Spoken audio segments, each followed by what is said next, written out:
A funeral home director claims the bodies of local deceased veterans are being disrespected by not being stored properly, while the county says his claim is a smear campaign for political influence.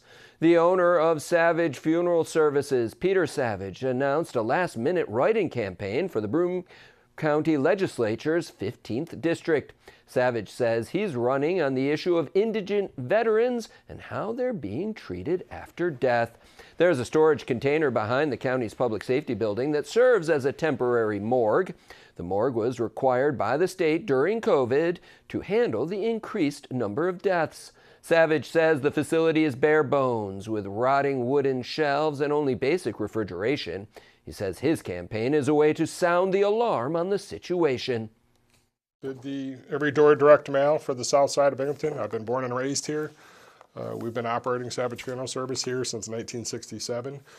I'm a proud south side person, and so by throwing my hat in the ring, it's an unopposed seat. A write-in candidacy seemed like an opportunity to shine a light on these veterans' issues. Democrat Tim Ames is currently unopposed on the ballot. Savage says if he's elected, he'll advocate for a new morgue with higher standards. The chairman of the Broome County Legislature, Dan Reynolds, says coroners are sometimes challenged with identifying the deceased, locating their family members, and finding appropriate burial locations. He says they do their best to keep usage of the new morgue to a minimum, and that over the last 2 years, 200 bodies have been stored there for an average of 18 days. Reynolds says Savage has been using local community newspapers to spread misinformation about the issue and to attack Republicans running for re-election.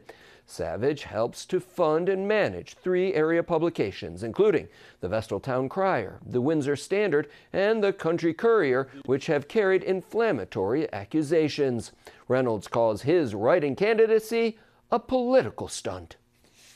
The day before the election, you're sending out a press release claiming all this stuff that, from our purposes, is not factually accurate, and trying to scare people into thinking that something is happening that it isn't. So, again, the indigent population is handled with respect, and I think the administration and the DSS department are doing a very good job on it.